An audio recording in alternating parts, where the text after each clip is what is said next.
الحمدللہ رب العالمین والصلاة والسلام علی حبیبی محمد وآلہ وصحبہ اجمعین اما بعد اعوذ باللہ من الشیطان الرجیم بسم اللہ الرحمن الرحیم الم تر الی الذین خرجوا من دیارہم وهم الوف حضر الموت فقال لهم اللہ موتوا ثم احیاهم ان اللہ لذو فضل علی الناس ولکن اکثر الناس لا یشکرون اللہم سبحانک لا علم لنا الا ما علمتنا انک انت العلیم الحکیم مولایا صلی وسلم دائما ابدا علی حبیبک من زانت بہ الاسرور۔ معزز سامعین کرام، السلام علیکم ورحمۃ اللہ وبرکاتہ۔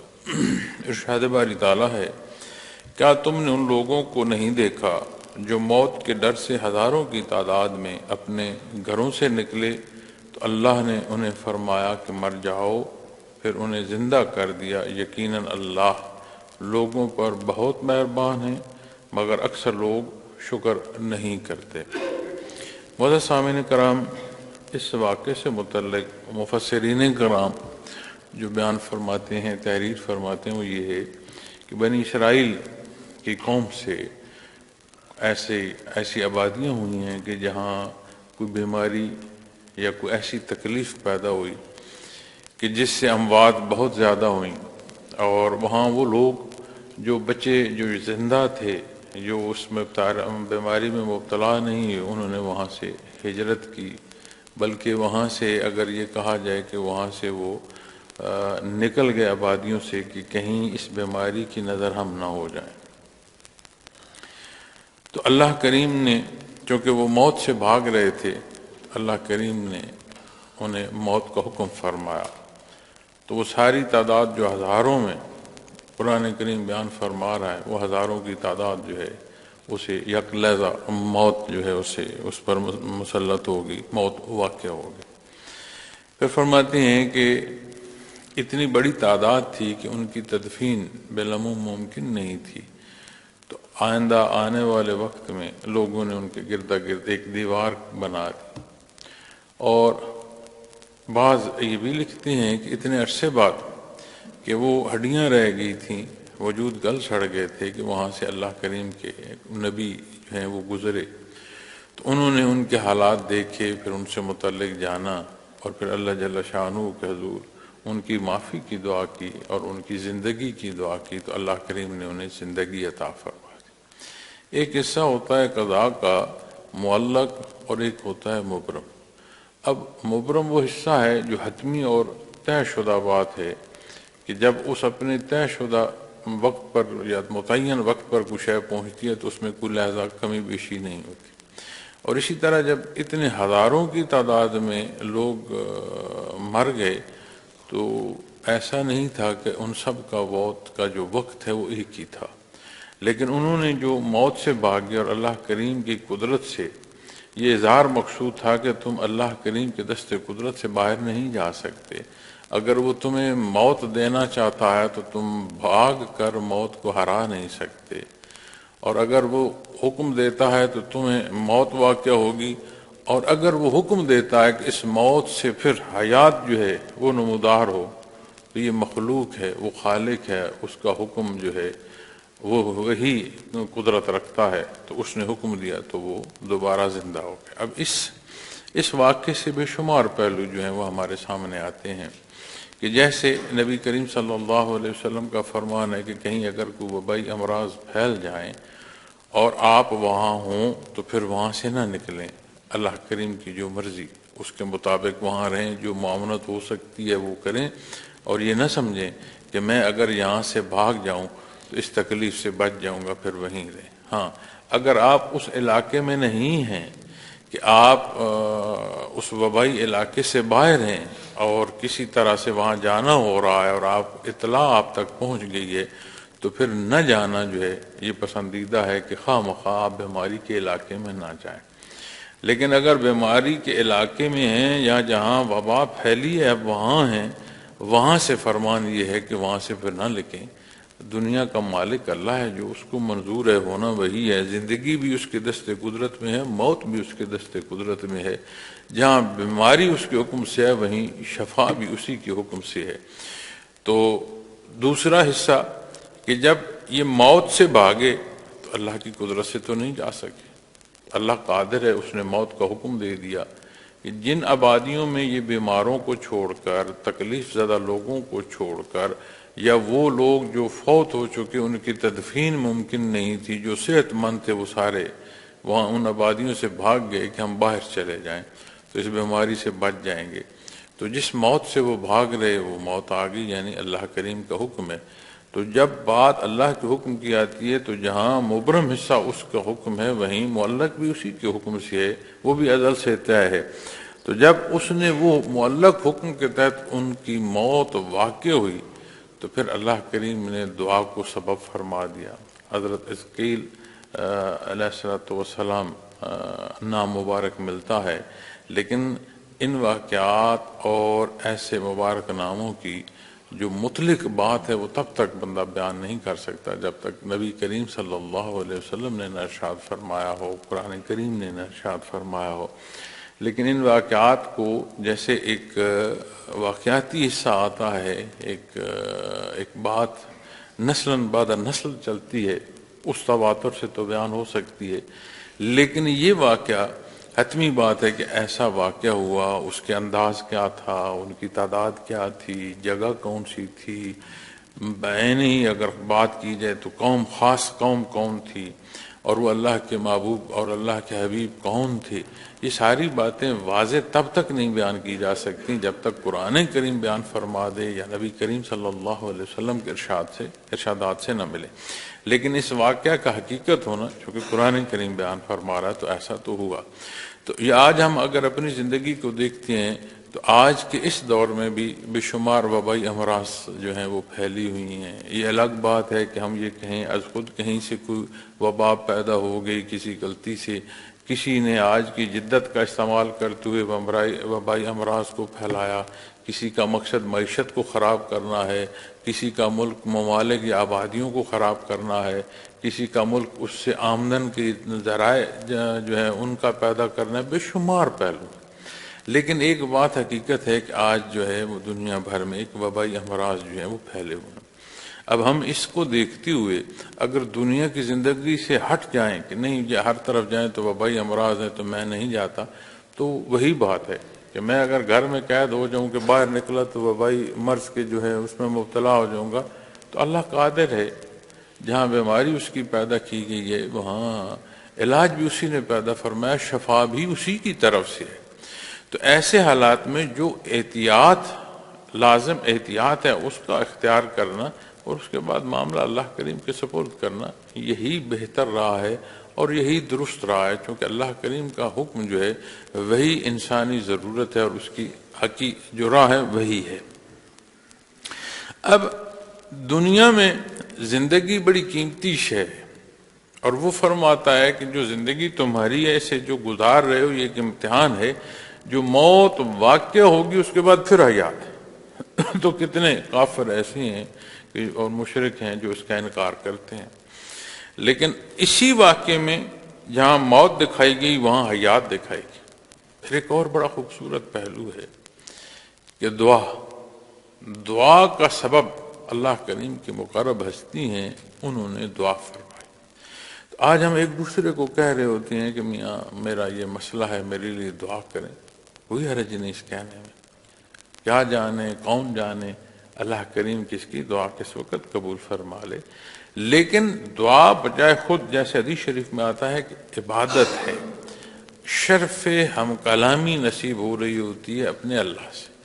تو دعا کے سبب اللہ نے اس پوری قوم کو جسے موت سنا دی تھی اسے واپس حیات عطا فرما دی۔ یہاں یہ حصہ ثابت ہو رہا ہے کہ موت کے بعد حیات بھی اس کے دست قدرت میں ہے، وہاں یہ شرف ہم کلامی جو ہے اس کے نتائج بھی سامنے آ رہے ہیں۔ تو بندے مومن کو چاہیے کہ جہاں اسے ضرورت پیش آئے اپنے وسائل کو بروئے کار لائے، لیکن اللہ پر توکل کرے، اس سے دعا مانگے، اپنی ضرورت اور احتیاج جو ہے اس کا پورا ہونا اپنے اللہ سے مانگے اور مخلوق کی طرف نہ دیکھے۔ اب اللہ کا محبوب جو دعا فرما رہا ہے وہ بھی مخلوق میں ہے، جن کے لیے دعا فرما رہا ہے، جنہیں موت واقع ہو چکی وہ بھی مخلوق میں سے ہیں۔ جہاں عرض کی جا رہی ہے، جہاں اس اللہ کے محبوب کا مالک ہے، وہ جو موت سے بھاگ رہے تھے ان کا بھی مالک وہی ہے۔ تو جب ہم اپنے اس رشتے کو، جو بندگی کا رشتہ ہے، اس رشتے کو مقدم رکھیں گے تو لا محالہ جہاں ضرورت پیش آئے گی، بالکل جیسا کوئی معصوم اپنے والدین کی طرف دیکھتا ہے نا، کوئی ضرورت پیش آ جائے، کوئی اسے چاہت ہو، کہیں خطرہ محسوس کر رہا ہو تو تحفظ کے لیے بھی اپنے والدین کو دیکھتا ہے، ضرورت کی تکمیل کے لیے بھی والدین کو دیکھتا ہے۔ اللہ بچہ بھی مخلوق ہے اور اس کے والدین بھی مخلوق ہے، صرف اس کی نوزائیدگی ہے کہ اس کی کم عمری ہے، افزائش کے ساتھ ساتھ وہ بھی دنیا کے حالات سمجھتا جائے گا، استعداد آتی جائے گی، قوت آتی جائے گی۔ لیکن جب اس جگہ پر آپ دیکھتے ہیں تو ہم ہر پہلو سے محتاج ہیں، اس میں عمر کا کوئی فرق نہیں، اس میں حیثیت کا کوئی فرق نہیں، کسی پہلو سے کوئی فرق نہیں، محتاج میں ہر ایک جو ہے وہ مخلوق کے پہلو میں، دوسری طرف بے نیاز ہے، اللہ کریم کی ذات ہے۔ تو اپنی زندگی کو جب خالص رخ دیا جائے اللہ کریم کی طرف تو زندگی آسان ہو جاتی ہے۔ یہ جو بے شمار پریشانیاں آج کے دور میں ہم نے پال رکھی ہیں، ان کا بہت بڑا سبب جو ہے وہ یہ ہے کہ ہم یہ سمجھتے ہیں کہ اسباب ہی کا اختیار کرنا جو ہے یہ معاملات کا حل ہے، اور اپنی مرضی یا خواہش کا جو اطلاق ہے یہ میں اپنے اسباب سے یا اپنے قوت بازو سے ہی کر سکتا ہوں، تو یہ کمزور ایمان ہے۔ سبب کا اختیار کرنا اسی لیے کہ یہ اللہ نے پسند فرمایا، لیکن سبب کا سبب رہنا چاہیے، سبب کلی معنوں میں نہیں آئے گا، کلی معنوں میں بات اللہ کریم کی آئے گی، ہوگا وہ جو اللہ کریم کو منظور ہے۔ تو جب آپ اس معلق فیصلے کی نسبت دیکھتے ہیں تو یہ معلق فیصلہ وہ ہوتا ہے جو طے نہیں ہے، جو سبب سے جڑا ہے، تو انہیں اللہ نے دعا کے سبب حیات بخشی۔ اب آپ دیکھیں کہ کتنی بڑی اللہ کی عطا ہے، موت سے حیات، اور سبب کیا ہے؟ دعا۔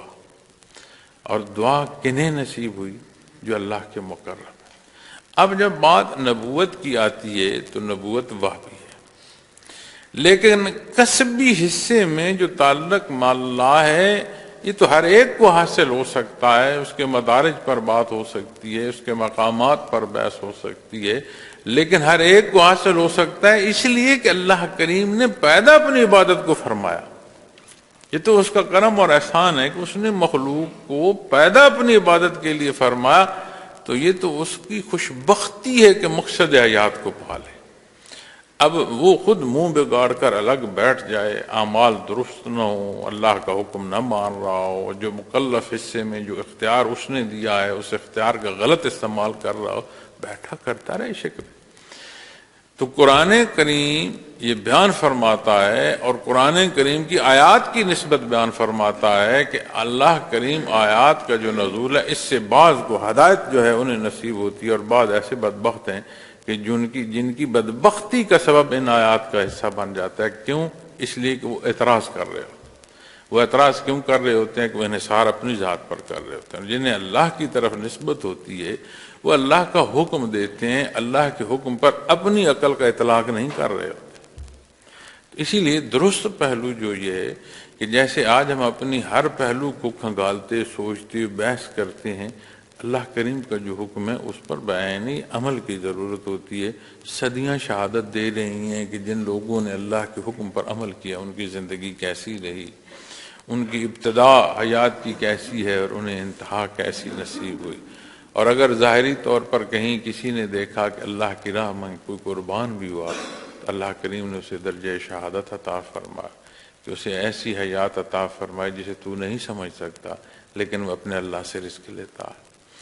تو بات بیماری کی ہو، بات حالات کی ہو، تو بندہ جو مکلف ہے اس کی نسبت جو ہے کہ وہ اپنے متعلق حکم دے۔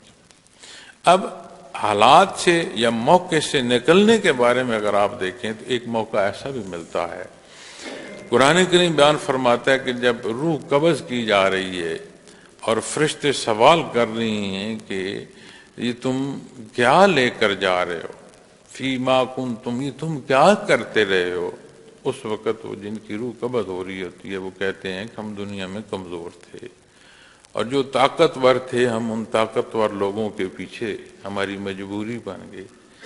تو قرآن کریم کی اس آیہ کریمہ کی تفسیر آپ دیکھیں، بڑا واضح ہے کہ تم آج بھی تو چھوڑ کر جا رہے ہو اسی دنیا کو، جب تمہارا اختیار تھا تو وہاں چلے جاتے جہاں برائی نہیں تھی، تم برائی میں رہے کیوں؟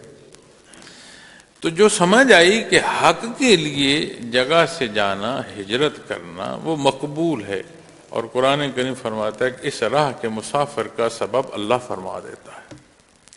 اللہ کے لیے جو چلتا ہے اسے رزق ایسی جگہ سے دیتا ہے جہاں سے وہ سوچ بھی نہیں سکتا، اور ہم کتنے لالچ ہیں دنیا کے کہ جن کو دیکھتے ہوئے حق سے ہم ہٹتے چلے جاتے ہیں۔ اور وہ فرماتا ہے کہ جو اللہ کے لیے چل پڑتا ہے، جو اللہ پر توکل کرتا ہے، جو اس کے رازق ہونے پر جس کا ایمان پختہ ہوتا چلا جاتا ہے، قرآن کریم فرماتا ہے کہ اللہ اسے وہاں سے رزق دیتا ہے جہاں سے اس کا گمان بھی نہیں۔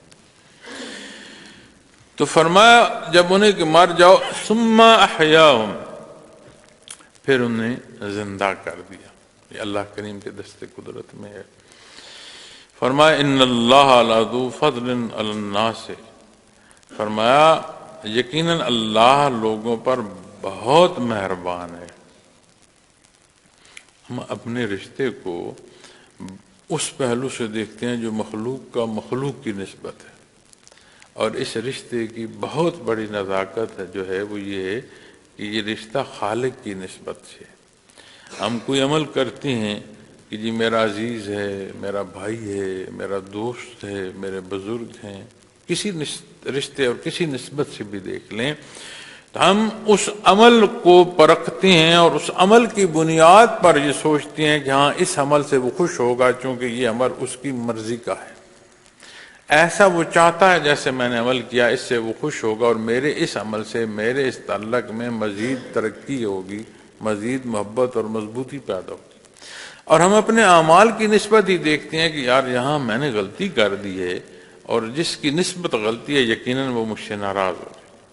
اب ہم جہاں ان باتوں کو تول رہے ہیں یہ مخلوق کے مابین بات ہے، یعنی مخلوق سے جو رشتہ ہے یہ ساری باتیں وہاں ہیں۔ اب اسی سوچ کو خالق کی نسبت سوچ لینا یہ بہت بڑی غلطی ہے، اور ہم آئے روز ہم دیکھتے ہیں، دونوں پہلوؤں سے دیکھتے ہیں کہ جب ہم عبادت کی طرف راغب ہوتے ہیں تو ہم کہتے ہیں میں نے تو اتنی عبادت کی، بالکل اللہ مجھ سے راضی ہے۔ کیا اللہ کریم کو ہمارے سجدوں کی ضرورت ہے؟ یہ رکوع سجود کا عطا فرمانا تو اس کا کرم اور احسان ہے کہ ہم اس قابل ہوں کہ ہمیں بندگی نصیب ہو، ہم اس قابل ہوں کہ بندگی میں ترقی نصیب ہو۔ چاہے جائے کہ ہم یہ سمجھ لیں کہ میرے رکوع و سجود جو ہیں اس سے میں جنت خرید رہا ہوں، اللہ کی رضا خرید رہا ہوں، یہ بہت بڑی خطا ہے اور ٹھوکر کھاتا ہے بندہ۔ پھر اس کا وہ پہلو دیکھ لیں جہاں خرابی ہے، اللہ معاف فرما دے، کیونکہ گناہ صغیرہ یا کبیرہ دونوں باتیں جو ہیں اللہ کریم کے حکم کے خلاف ہیں۔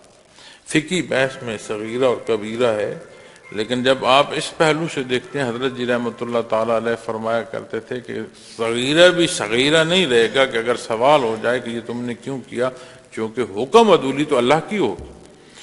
تو جب بات غلطی کی طرف آپ جا کر دیکھیں گے تو سارے جہان کی غلطیاں اور خطائیں جمع کر لو، کیا اللہ کریم کی رحمت سے بڑھ جائیں گی؟ وہ تو ایسا غفور الرحیم ہے، قرآن کریم میں فرماتا ہے، خود اعلان فرما رہا ہے کہ اس نے رحمت کو اپنے اوپر لازم فرما لیا۔ وہ ایسا غفور الرحیم ہے، وہ فرماتا ہے رحمت کو لازم فرما لیا اس نے اپنے آپ پر، ایسا غفور الرحیم۔ تو سارے جہان کی ساری مخلوق کی غلطیاں اور کوتاہیاں بھی جمع کر لو تو اس کی رحمت سے بڑھ تو نہیں سکتی۔ زمین و آسمان کے درمیان جتنے فاصلے اگر کسی کی یہ فاصلے گناہوں سے بھر جائیں اور ایک لحظے اسے نصیب ہو جائے توبہ کرنا صدق کے دل سے، تو وہ غفور الرحیم ایک لحظے میں اسے مٹا دیتا ہے، صاف کر دیتا ہے، رضا عطا فرماتا ہے۔ حدیث شریف میں یہاں تک آتا ہے، اب نیک عمل تو نیک عمل ہے، حدیث شریف میں صلی اللہ علیہ وسلم کا فرمان یہاں تک ملتا ہے کہ بندے مومن اگر کوئی غلط سوچ آتی ہے، یعنی اب سوچ اس کی غلط آئی، کوئی گناہ کی طرف رغبت آئی، اس نے اس گناہ کی رغبت کو چھوڑ دیا. اب بات تو گناہ کی تھی، لیکن اللہ کریم اس گناہ کی بات کو رد کرنے پر اجر اور ثواب عطا فرما دیتا ہے، اس پر اس کی رضا نصیب ہوتی ہے. تو اسی طرح اللہ کریم جو ہے فرما رہے ہیں کہ یقیناً اللہ لوگوں پر بڑے مہربان ہیں. اب اس نظر کا کھلنا، اس آنکھ کا کھلنا، اس نظر کا درست ہونا تبھی ممکن ہے نا جب اللہ کریم کے حکم کے مطابق زندگی بسر کی جائے. لیکن جب ہم زندگی چاہتے ہیں کہ اپنی منشا اور مرضی سے بسر ہو، لیکن میری جو آخرت ہے اور جو اخروی حساب ہے وہ ایسا ہو کہ مجھے جنت الفردوس نصیب ہو، تو یہ تضاد ہے ہماری سوچ اور عمل میں. اور یہ وہ دھوکہ ہے جو ہم اپنے آپ کو دے رہے ہیں کہ اعمال تو درست نہیں کر رہے، حالانکہ کل اعمال درست ہوں تو بھی بندہ قرض سے نہیں نکل سکتا، شکرانہ ادا نہیں ہوتا، چاہے جائے کہ یہ سوچے کہ یہ میری عبادات مجھے بخشش تک پہنچائے. بخشش اس کے کرم اور اس کے احسان سے ہے. تو اللہ کریم غفور الرحیم ہے، وہ لوگوں پر مہربان ہے. دوسری جگہ قرآن کریم اسی طرح بیان فرماتا ہے کہ اللہ کو پسند نہیں ہے کہ وہ کسی پر ظلم کرے، زیادتی کرے. یہ لوگ اپنے ساتھ خود ظلم اور زیادتی کرتے ہیں. وَلَٰكِنَّ أَكْثَرَ النَّاسِ لَا يَشْكُرُونَ، مگر اکثر لوگ شکر نہیں کرتے. اب شکر پر آپ غور فرمائیں کہ جو کچھ ہے اس کا ہے، اور جتنی رعایت دے رہا ہے وہ غفور الرحیم اپنا کرم اور احسان کر رہا ہے. عین عدل پر بات آئے تو یہ محال ہو جائے زندگی، کیونکہ اتنی ڈول ہے ہماری سوچوں اور نیتوں کی، ہمارے اعمال کی. ہر شے کو ہم چاہتے ہیں کہ ہماری منشا اور ہماری مرضی کے مطابق ہو. ایسا نہیں ہوتا. ہم نے اپنا جہان تخیلات میں بنا رکھا ہے، ہر ایک تخیلاتی جہان میں زندگی بسر کر رہا ہوتا ہے، اور اس کی اپنے معیار ہوتی ہیں، اس کی اپنی سوچیں ہوتی ہیں، اس کی اپنی چاہتیں اور اپنی پسند ہوتی ہیں. اور ایسا نہیں ہوتا، پھر وہ گلے بھی کرتا ہے اور اپنے اندر جو ہے کمزوری اس پہلو سے بھی محسوس کر رہا ہوتا ہے، جیسے آج کی جدید لینگویج میں کہتے ہیں کہ ڈپریشن ہو گیا. اب بندے مومن کو ڈپریشن یا انزائٹی مجھے سمجھ نہیں آتی کہ یہ تو وہ بیماری ہے جو کفر کے ساتھ جڑی ہے. ایمان تو اس بیماری کا علاج ہے. تو ہماری جو بدعمالیاں ہیں وہ سبب بنتی ہیں ایمان کی کمزوری کے، اور جب ایمان کمزور ہوتا ہے تو پھر اثرات ایسے مرتب ہوتے ہیں. اور فرمایا وَلَٰكِنَّ أَكْثَرَ النَّاسِ لَا يَشْكُرُونَ، مگر اکثر لوگ شکر نہیں کرتے. تو سمجھ آئی کہ ہر لمحے ہر پہلو سے اللہ کریم کا شکر ادا کرنا ہے. اب جو وجود ہے، حیات، آپ پہلے ابتدا حیات سے کر رہے ہیں. جو حیات ذاتی ہے، میں اپنے وجود کی بات کروں، آپ اپنے وجود کی بات کریں، تو ایک تو حیات ہے نا جی، ہمیں اللہ نے زندگی دی، وجود دی. یہ حیات ہم تو تھے نہیں، اس نے ہونا تھا فرما. پھر جو وجود اور اس کے احساسات دیے، ایک ایک احساس اتنی قیمتی شے، ایک ایک حس اتنی قیمتی شے. حس یا احساس جہاں فقدان ہے یا جہاں نہیں ہے، جہاں اللہ نے نہیں عطا فرمایا، وہاں بندے پاگل گردانے جاتے ہیں اور بیمار کہے جاتے ہیں. کتنی اللہ نے رزق میں کتنے حصے پیدا فرمائے، کیسے کیسی ان کی مٹھاس ہے، کیسی کیسی ان کی کڑواہٹ ہے، کیسی ترشی ہے. یہ کیا خوبصورت انداز ہے وجود میں جو اس چیز کو سمجھتا ہے، ماپتا ہے. آج جدید میڈیکل سائنس کہتی ہے کہ یہ جو ذائقہ ہے اس کی حص زبان کی ان کناروں پر ہے. اور ایسی بیماریاں بھی ہوتی ہیں کہ جو یہ حص ختم کر دیتی ہیں. انہیں نہیں پتہ چلتا میں کڑوا کھا رہا ہوں، انہیں نہیں پتہ چلتا میں میٹھا کھا رہا ہوں، انہیں نہیں پتہ چلتا میں ترش کھا رہا ہوں. تو جو کچھ ہے اس کا دیا ہوا ہے، شکرانے سے ابتدا کی جائے، معترض ہو کر نہ دیکھا جائے. ذاتی کا مال تو ہے کوئی نہیں، کسی وہ پیدا ہی نہ کرتا تو کون تھا جو کہتا کہ نہیں میں اپنے وجود کو اس وقت میں لا کھڑا کروں گا؟ ممکن نہیں تھا، یہ تھا ہی نہیں. آج جو دعویٰ میں کا ہے یہ تو وجود ہی نہیں تھا.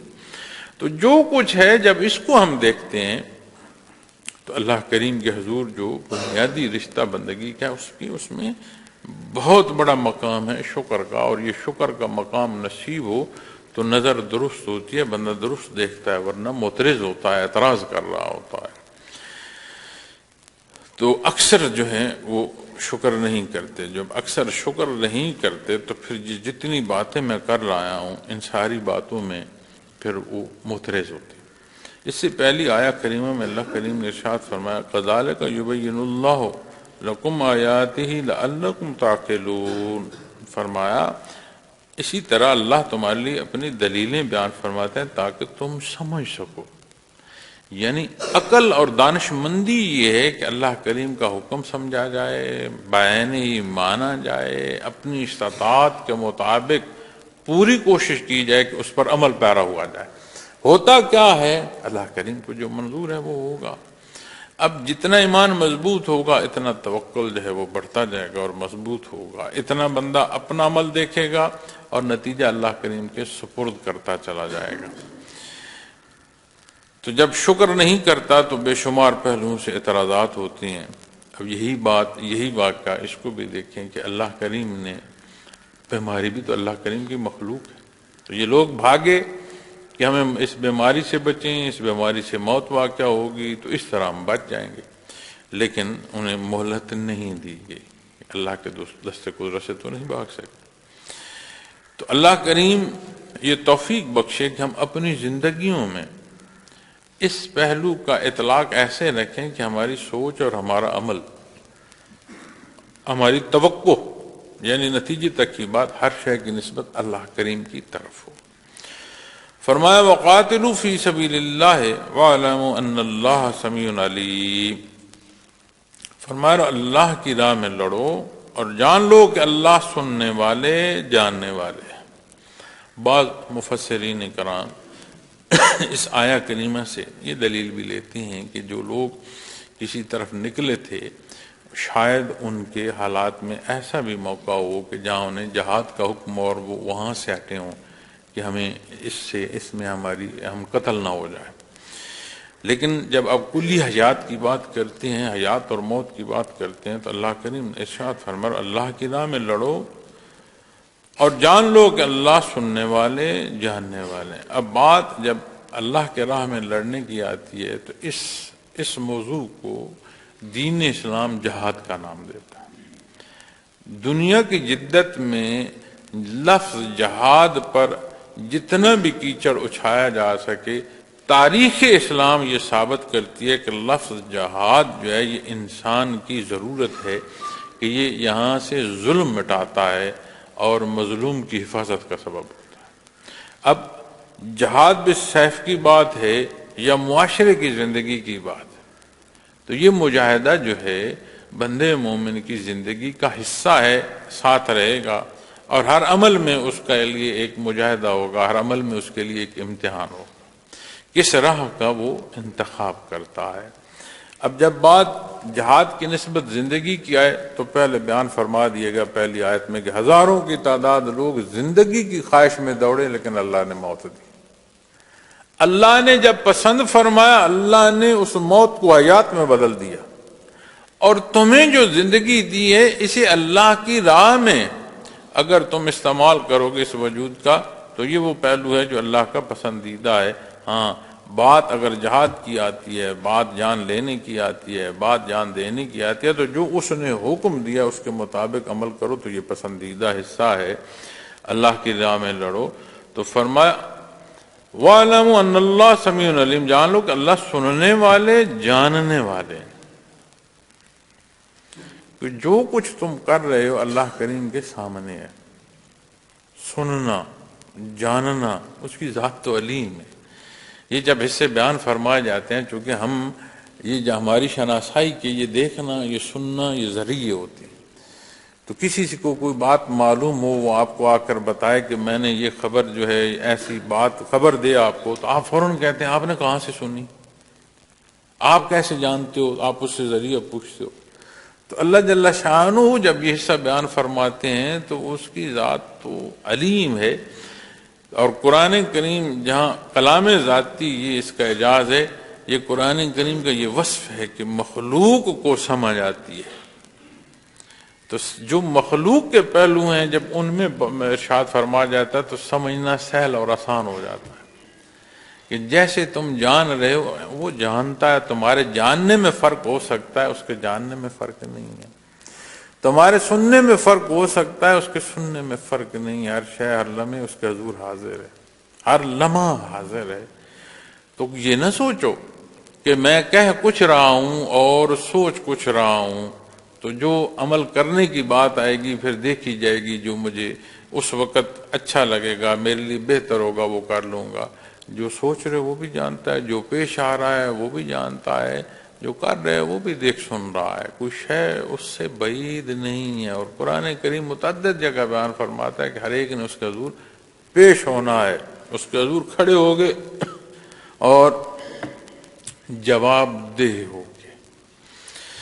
تو جب بات بالعموم صحت و بیماری یا موت و حیات کے، تو جہاں دانستن بالسیف کھڑا ہونا ہے وہاں بھی اس کی رضا کے لیے کھڑے ہو جاؤ. اور کس حال میں کیا کر رہے ہو اس سے بعید نہیں ہے، وہ جانتا ہے. لعلکم تعقلون، تمہاری عقل اسی میں ہے کہ جو وہ فرما رہا ہے اپنے اعمال اس کے تحت لے لو. لا یشکرون، کہ اس عمل کے خلاف جا رہے ہو تو تم ناشکرے ہو. تمہارے لیے ضرورت کیا ہے کہ تم شکر گزار ہو.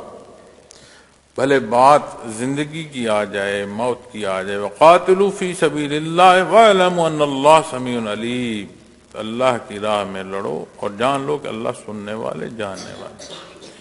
اب جہاد اکبر نبی کریم صلی اللہ علیہ وسلم نے معاشرے کی زندگی کو فرمایا، لیکن اس سے مراد یہ نہیں ہے کہ ہم صرف دعوت و تبلیغ کو ہی دینی فریضہ سمجھ کر یہاں رہ جائیں. اور اس کا مطلب یہ بھی نہیں ہے کہ جہاد کا حکم لے کر ہر ایک اپنا فیصلہ کر لے اور دوسرے کو قتل کرنے پر چڑھ دوڑے. اس کے بھی اصول اور ضابطے ہیں کہ جنہیں یہ فیصلے کا اختیار ہے ان کے پاس فیصلہ ہے.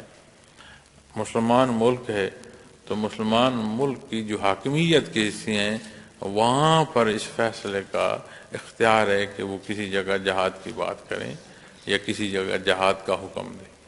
اگر ہر کوئی اپنے تئیں سوچ کر قتل و غارت شروع کر دے گا تو وہ جہاد نہیں، قتل و غارت ہی کہلائے گا، وہ دہشت گردی ہی کہلائے گا. بھلے وہ عمل دین کے نام کر رہا ہو تو یہ عمل درست نہیں ہے. آج ہمارے حوصلے بڑے تھوڑے ہیں. ان پہلوؤں سے نہیں کہ جیسی جیسی تکالیف سے ہم گزر رہے ہیں، ان پہلوؤں سے عرض کر رہا ہوں کہ ہم بڑا جلد گلہ کرتے ہیں، ہم بڑے جلد معترض ہو جاتے ہیں. اور میں اگر اپنے اعتراضات اور اپنے گلوں کو معاشرے کی طرف دیکھتا ہوں، حکمران طبقے کی طرف دیکھتا ہوں، دینی طبقے کی طرف دیکھتا ہوں، دینی رہنماؤں کی طرف دیکھتا ہوں، اپنے عزیز داروں میں دیکھتا ہوں، اپنے بڑوں میں دیکھتا ہوں، میں نے کبھی یہ سوچنا گوارا نہیں کیا کہ میں اپنے عمل کو تو دیکھ لوں. عجیب مزاج ہو چکا ہے کہ ہم اپنا عمل نہیں دیکھتے، نبی کریم صلی اللہ علیہ وسلم کی سنت نہیں دیکھتے، اللہ کریم کا حکم نہیں دیکھتے. حالانکہ درکار تو بندہ مومن کو یہ ہے نا کہ جو اللہ فرما رہا ہے اسے دیکھا جائے، جو حدود نبی کریم صلی اللہ علیہ وسلم مقرر فرما رہے ہیں اس حکم اور ان حدود کے اندر اپنے آپ کو جو ہے وہ مضبوط کھڑا کیا جائے. تو جب وہاں مضبوط کھڑا کرتے ہیں تو سب سے پہلے تو ابتدا ذات سے ہو جاتی ہے. لیکن نہیں، ہم ساری اچھائی جو ہے وہ اپنے الفاظ سے معاشرے میں قائم کرنا چاہتے ہیں، بھلے وہ الفاظ اتنے تلخ ہم ادا کر رہے ہوں کہ معاشرے میں مزید جو ہے تفریق پیدا ہو رہی ہے. لیکن یہ بات یاد رکھیں، ہر صاحب اختیار نے اپنے حصے کا جواب دینا ہے. اب ہر صاحب اختیار میں اس سے مراد یہ نہیں ہوتی کہ جس کے پاس ملک کا اختیار ہے. جس کے پاس ملک کے اختیار سے لے کر آپ نیچے آتے جائیں جہاں جس کا جتنا اختیار ہے، حتیٰ اگر کسی کا کوئی ماننے والا نہیں اس کا وجود تو اس کی ماتحت ہے نا، وہاں تو اس کا حکم چل رہا ہے. اس کی آنکھیں وہاں اٹھ رہی ہیں جہاں وہ چاہ رہا ہے، اس کا کلام اور اس کی زبان وہاں استعمال ہو رہی ہے جہاں وہ چاہ رہا ہے. وہ کیا سن رہا ہے، اس کے قدم کس طرف اٹھ رہے ہیں، اس کی ہاتھ، اس کی قوت بازو کہاں استعمال ہو رہی ہے، یہ اس کے ماتحت نہیں ہے. تو ہر حاکم کا جب حساب ہوگا تو جن کے پاس اختیار مملکت کا ہے ان کا حساب تو بہت بڑھ جائے گا، چونکہ جن جن لوگوں کے ساتھ ظلم ہو رہا ہے، جہاں جہاں ناانصافی ہو رہی ہے، وہ سارا حساب ان کو دینا پڑے گا۔ لیکن جو میرا اختیار ہے میں اس کی فکر نہ کروں اور دوسرے پر اعتراض کرتا جاؤں، جو آج ہمارے معاشرے کی روش بن چکی ہے۔ اور جدت سے یہ مراد نہیں ہوتا کہ جو اصول اور ضابطے دین نے دے دیے انہیں چھوڑ دو، ورنہ اگر جدت ہی کو زندگی کر لو تو پھر نبی کریم صلی اللہ علیہ وسلم نے جو ارشاد فرمایا، جو قرآن کریم ہماری رہنمائی فرما رہا ہے، یہ جو صدیاں بطور توارث ہمیں دین اسلام مل رہا ہے، اسے پھر ہم نہیں سمجھ رہے۔ آج اگر عقل آج کی جو پود ہے یا آج کا جو ایک نوجوان ہے، اگر حدود و قیود اس نے طے کرنی ہے تو پھر سنت الخیر الانام ہماری زندگیوں میں کہاں ہے؟ دینی احکامات کہاں ہیں؟ قرآن و سنت کا جو ماننا اور اس کے تحت رہنا ہے وہ کہاں؟ ہاں، بات کم عمر کی یا بات زیادہ عمر کی نہیں، بات اللہ اور اس کے حبیب صلی اللہ علیہ وسلم کے حکم کی۔ تو اپنی نوجوانی کو، اپنی اس جوشیلی زندگی کو اللہ کریم پسند فرما رہا ہے، وَقَاتِلُوا فِي سَبِيلِ اللَّهِ وَاعْلَمُوا أَنَّ اللَّهَ سَمِيعٌ عَلِيمٌ۔ اللہ کی راہ میں ڈٹ جاؤ، اس کی راہ میں ایسے کھڑے ہو جاؤ، اور وہ جانتا ہے، تمہیں نہیں ضرورت کسی کو بتانے کی کہ تم کتنے باعمل ہو، تم کتنے عبادت گزار ہو، تم کتنی مشکلات سے گزر کر پھر بھی نیکی پر قائم ہو، کسی کو کچھ بتانے کی ضرورت نہیں، وہ جانتا ہے۔ جب فرما رہا ہے اللہ جل شانہ، جب یہ حصہ فرما رہا ہے کہ وہ سنتا ہے، سمیع، تو بولو نا، تو وہ بھی سن رہا ہے جو تم نہیں بول رہے، تو وہ بھی جان رہا ہے جو نیا خانہ ہے دل میں۔ بولو، اپنے اللہ سے دعا کرو، اپنے اللہ سے شرف ہم کلامی حاصل کرو۔ عبادت ہے دعا، اپنے اعمال اللہ کے حکم کے تحت کرو، اور وہ سنتا ہے، اس کے حضور گڑ گڑاؤ، اس کی رضا مانگو، اس کے حبیب صلی اللہ علیہ وسلم کا اتباع مانگو، ایمان والی زندگی مانگو، اس کے راہ پر قائم رہنا مانگو، جہاد کا ہر حصہ مانگو، مسلم امہ کی بہتری کی کوشش کرو، کل مخلوق کی بہتری کی کوشش کرو، اپنے ملک اور قوم کی بہتری کی کوشش کرو، ایسے اعمال سے اجتناب کرو کہ جو ہمارے معاشرے میں مزید تفریق اور فساد پیدا کر دیں، مزید لسانیت اور ہماری جو تقسیم ہے اس میں پہلو اور مزید بڑھانے کا سبب ہو۔ اپنا جائزہ لو۔ تو اللہ کریم سننے والا ہے، جاننے والا ہے، اور فرماتا ہے من ذا الذی یقرض اللہ قرضا حسنا فیضاعفہ لہ اضعافا کثیرہ۔ فرمایا کون ہے جو اللہ کو قرض دے، اللہ اچھے طور پر پھر وہ اس کے لیے کئی گنا زیادہ کر دیں گے۔ ہم مالک ہے وہ، اس کو قرض کی کیا ضرورت؟ دیکھو کتنا غفور رحیم ہے۔ تم اس کی ملکیت ہو، تمہارا ہونا اس کے حکم اور اس کی پسند سے، اس کی چاہت سے ہے، وہ نہ چاہے تو تم ہو ہی نہیں۔ فرماتا ہے قرآن کریم میں کہ وہ چاہے تو اس مخلوق کو اٹھا لے، ایسے جہان میں پیدا کر لے جہاں تمہارے لیے حیرانگی ہو، وہ چاہے تو تمہیں اٹھا لے، تمہاری جگہ دوسرے بندے مخلوق پیدا کر دے۔ وہ فرماتا ہے وہ چاہے کہ تمہارے ارتداد پر، من یرتد، تمہارے ارتداد پر وہ تمہیں اٹھا لے، ایسی مخلوق پیدا کر لے، یحبہم، جنہیں وہ محبوب رکھ رہا ہو، اور یحبونہ، جو اسے محبوب رکھ رہے۔ تو ایسا غفور رحیم۔ اس لیے وہ فرما رہا ہے کہ کون ہے جو اللہ کو قرض دے، من ذا الذی یقرض اللہ قرضا حسن، خوبصورت، احسن، اچھا قرض حسنہ، جس میں نقص نہ ہو، پاک صاف قرض۔ اللہ خالق ہے، بے نیاز ہے، وہ اپنے اس عمل کو جو ہم اپنی بہتری کے لیے کر رہے ہیں اسے قرض فرما رہا ہے۔ قرض کیا ہوتا ہے؟ قرض حسنہ صاف، اچھا، حسن سلوک سے جو عمل قرض کا ادا دیا جائے۔ اب قرض سے کیا ہوتا ہے؟ جہاں قرض دیا جائے پھر وہ قرض لوٹایا جاتا ہے مخلوق، اور کیسا غفور الرحیم ہے۔ وہ اعمال جو اس کی اپنی ضرورت ہیں جب وہ اختیار کر رہا ہے اس کی رضا کے لیے وہ فرما رہا ہے تیرے اس عمل کو میں قرض کا درجہ دوں گا، قرض حسنہ کا درجہ دوں گا۔ اب جب قرض دیا جاتا ہے تو پھر بات قرض کے لوٹانے کی آتی ہے۔ مخلوق کے عمل کو، سہل عمل کو وہ قرض دینا فرما رہا ہے۔ اب اس میں وجودی بات بھی آ گئی کہ اس کے راہ پر جس نے جان قربان کی وہ بھی پہلو آ گئے، اور انفاق فی سبیل اللہ کا وہ پہلو کہ جس نے اس کی راہ میں کوئی شے خرچ کی، جان مال کوئی شے اس کی راہ میں خرچ ہوگی، آبرو، یہ اللہ جل شانہ اس حصے کو اپنے لیے قرض فرما رہا ہے کہ یہ تم اللہ کو قرض دے رہے۔ مخلوق قرض لوٹا رہی ہے یا لوٹاتی ہے، یا ہمارا عمل طے ہوتا ہے کہ یہ قرض لوٹایا جائے، اور وہ بے نیاز عمل صالح کو قرض بیان فرما رہا ہے، تو جب وہ لوٹائے گا تو کیسے لوٹائے گا؟ ہمارے اعمال ہماری نسبت ہیں، ہماری وجودی استعداد کیا ہے، ہماری نیت اور ہمارا اخلاص کیا ہے، ہر پہلو کا رخ جب ہماری طرف ہوتا ہے تو یقیناً کمزوریاں ہی کمزوریاں ہیں۔